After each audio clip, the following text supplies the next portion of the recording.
जी माता दी सभी को हर हर महादेव। आज जो यहाँ मैं पत्थर चट्टे का प्रयोग देने जा रही हूँ उन लोगों के लिए हैं जिनको स्वप्न में बाथरूम हो जाती है। यह बड़ी ही भयानक महामारी बीमारी है।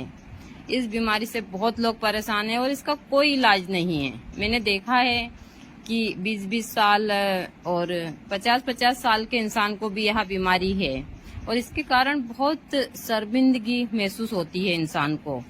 तो आप वनस्पति से इसको ठीक कर सकते हैं। यह जो पत्थर चट्टा है या पतरी के लिए तो रामबाण का काम करता ही है, लेकिन जिनको स्वप्न में बाथरूम हो जाता है बिस्तर पर ही, या उसके लिए भी बहुत ही चमत्कारी प्रयोग दिखाता है। लेकिन इसको नक्षत्र में लेना पड़ता है। स्वप्न दोष, स्वप्न में जो बाथरूम होती है उसको स्वप्न दोष भी बोलते हैं। स्वप्न दोष एक उसको बोलते हैं जिसको पुरुष को या फिर महिलाओं को जो वीर्य स्खलन हो जाता है स्वप्न में। लेकिन उसी प्रकार की यह बीमारी भी है कि जिनको बाथरूम बिस्तर में ही हो जाता है। यह स्वप्न दोष से संबंधित ही बीमारी है। दोनों एक ही प्रकार की बीमारी है, लेकिन दोनों में थोड़ा सा परिवर्तन है। इसमें बाथरूम आता है, बाथरूम के साथ में उन लोगों को वीर्य भी आता है, चाहे महिला हो या पुरुष हो, उसके कारण उनको कमजोरियां होती है। और एक होता है कि पुरुष को भी और महिला को भी स्वप्न जो दोष होता है उसमें उनका वीर्य स्खलन हो जाता है। वह भी बड़ी खतरनाक बीमारी, उसके कारण आगे जाकर काफी परेशानियां आती है। तो मैं आज इसी की जानकारी दूंगी, लेकिन उसके लिए भी मैंने पहले भी दी है और अभी दूंगी स्वप्न दोष के लिए। तो यदि आपको पतरी है तो प्रतिदिन इसका 2 इंच का टुकड़ा सुबह शाम लीजिए। कुछ ही दिनों में वह पतरी टूटकर गलकर और बाथरूम की रास्ते से आपकी निकल जाएगी।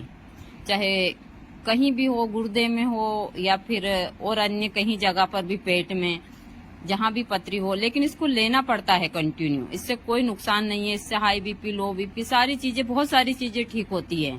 दूसरा, इसको जिनको स्वप्न में बाथरूम हो जाती है उनके लिए यह विशेष है। रवि पुष्प योग में पहले तो इसको एक दिन पहले निमंत्रण दीजिए। ओम नमः शिवाय का जाप करते हुए जाइए संध्या के समय। इस पौधे को कुमकुम, चावल और एक सिक्का चढ़ाकर निमंत्रण दीजिए और आप जिस बीमारी के लिए इसको लेकर आए उसका नाम लेकर और वहां से आ जाइए, उनको प्रणाम कर कर। फिर प्रातः स्नान कर इस पौधे के पास जाइए। जड़ सहित इस पौधे को पूरे को ले आइए अपने घर, ओम नमः शिवाय का जाप करते हुए। जब आप वहां पर जाएं, नहा धोकर और नंगे पैर इस पौधे के पास जाएं, जिस प्रकार हम किसी देवता स्वरूप चीजों को लेने जाते हैं। घर लाकर गंगा जल से स्नान करवाकर, धूप दीप कर और ज्यादा नहीं तो 108 बार ओम नमः शिवाय के जाप से इसको अभिमंत्रित कर उसी दिन पुष्प नक्षत्र में जिस भी इंसान को यह बीमारी हो उसको तांबे के ताबीज में भरकर और उसके कमर में काले धागे की सहायता से थोड़ा सा इसको टाइट बांध दीजिए।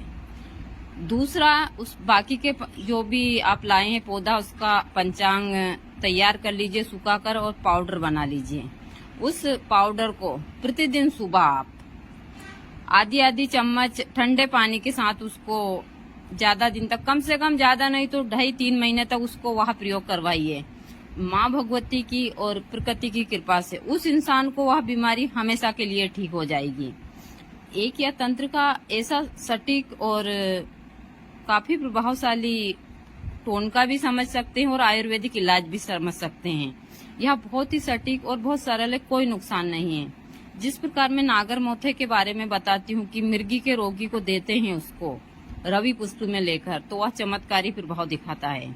ऐसी बहुत सारी वनस्पतियां हैं, यदि आप सही तरीके से इनको लेते हैं तो यह आपके जीवन को बहुत सुखी कर देती है। लेकिन लेनी पड़ती है। बाकी लोग बात क्या सोचते हैं, बस 1-2 दिन लेते हैं और छोड़ देते हैं, फिर दूसरी जगह चले जाते हैं, दवाई गोली इनमें सब में। और पतरी और कुछ बीमारियां ऐसी होती है कि वह बार बार होती है इंसान को, यदि हम ध्यान नहीं देते तो यही होती है इन वनस्पतियों की खासियत। यह थोड़े देर से असर करती है लेकिन हमेशा के लिए करती है। फिर हमको इसको कंटिन्यू लेना पड़ता है, बीच बीच में 2-4 दिन में फिर ले लिया। इससे कोई नुकसान नहीं, सिर्फ फायदे ही फायदे हैं। हम कुछ चीजों को अपने जीवन में ढाल लेते हैं तो हमारा जीवन स्वर्ग के समान हो जाता है।